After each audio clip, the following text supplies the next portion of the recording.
গুৱাহাটী কেন্দ্ৰীয় কাৰাগাৰত ভয়াবহভাৱে বৃদ্ধি পাইছে HIV ৰোগীৰ সংখ্যা। নিউজ 18ৰ অনুসন্ধানত পোহৰলৈ আহিছে এই উদ্বেগজনক তথ্য। সম্প্ৰতি কাৰাগাৰখনত বন্দী হৈ আছে 1800 জন কয়দী। ইয়াৰ ভিতৰত এইচত আক্ৰান্ত হৈছে 67 জন কয়দী। 82 গৰাকী মহিলা কয়দীৰ ভিতৰত 5 গৰাকীয়ে HIVত আক্ৰান্ত হৈ আছে। অতি তাৎপৰ্যপূৰ্ণ খবৰ, গুৱাহাটী কেন্দ্ৰীয় কাৰাগাৰত ভয়াবহভাৱে বৃদ্ধি পাইছে HIV ৰোগীৰ সংখ্যা। নিউজ 18ৰ অনুসন্ধানত পোহৰলৈ আহিছে উদ্বেগজনক তথ্য। সম্প্ৰতি কাৰাগাৰখনত 1800 বন্দী হৈ আছে কয়দী। ইয়াৰ ভিতৰত এইচত আক্ৰান্ত হৈ আছে 67 জন কয়দী।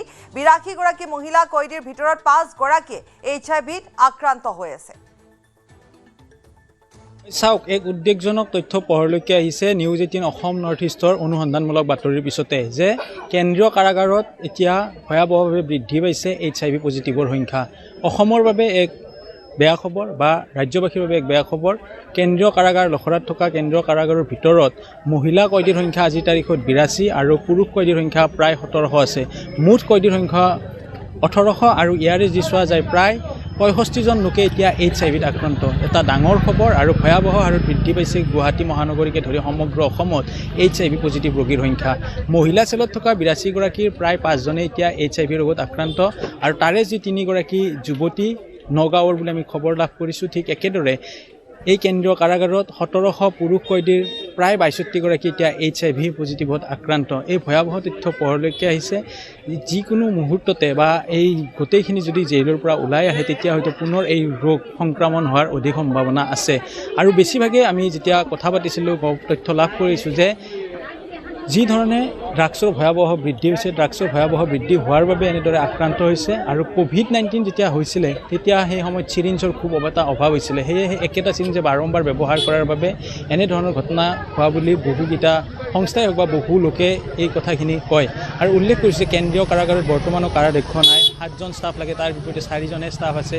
বহুখিনি তথ্য আছে। তাৰ বিপৰীতে উল্লেখ কৰিলোঁ যে আজিৰ দিনটোত কেন্দ্ৰীয় কাৰাগাৰ গুৱাহাটীত যদি চোৱা যায় যে মুঠ কয়দীৰ সংখ্যা প্ৰায় 1800তকৈও অধিক আছে আৰু 1700 জন পুৰুষ কয়দী আছে। 1700 জন পুৰুষ কয়দীৰ 62 গৰাকী HIV ৰোগত আক্ৰান্ত। মহিলা কয়দী আছে 82 জন, তাৰে 3 জনী যুৱতী HIVত আক্ৰান্ত আৰু 2 গৰাকী মহিলা HIVত আক্ৰান্ত। এক প্ৰকাৰ ভয়াবহভাৱে বৃদ্ধি পাইছে কেন্দ্ৰীয় কাৰাগাৰত এই HIV সংক্ৰমণ। আৰু ভিতৰ ভাগত যদি চোৱা যায় যে 2জন চিকিৎসক থাকে, এনেধৰণে তেখেতসকলৰ যিখিনি কাৰুকাৰ্য বা যিখিনি কৰিব লগা নীতি থাকে সেই ৰীতি নীতিখিনি কৰি আছে। কিন্তু উল্লেখ কৰিলোঁ যে আজিৰ দিনটোৰ এক ভয়াবহ আৰু উদ্বেগজনক তথ্য যে গুৱাহাটী মহানগৰী কেন্দ্ৰীয় কাৰাগাৰত আজিৰ তাৰিখত প্ৰায় 67 গৰাকী যদি চোৱা যায় যে HIV পজিটিভ লোক আছে। অৰ্থাৎ আপোনালোকে অপৰাধ কৰাৰ আগতে এবাৰ ভাবক যে কেন্দ্ৰীয় কাৰাগাৰ যাতে অতিথি হ'ব লগা নহয়, সকলোৱে সংযম হওক আৰু সংযম হৈ নিজে নিজে যাতে সকলোৱে ভাল পথ বাছি লওক, সেয়াই থাকিব আমাৰ ৰাজ্যৰ প্ৰতি অনুৰোধ বুলি কওক বা আহ্বান থাকিব, যাতে সকলোৱে ভাল কামত নিয়োজিত কৰক মনবিলাক, যাতে কেন্দ্ৰীয় কাৰাগাৰৰ অতিথি হ'ব নালাগে। আৰু অতিথি হ'ব লাগিলে আপোনালোকে এনেধৰণৰ HIV যিসকল ৰোগী আছে বা অন্যান্য ৰোগী আছে, ঠিক একেদৰে TB ৰোগীৰ সংখ্যাও যথেষ্ট বৃদ্ধি পাইছে, এই কথা আমি জনালোঁ। আৰু এটা অনুসন্ধানমূলক খবৰত এই তথ্য পোহৰলৈকে আহিছে।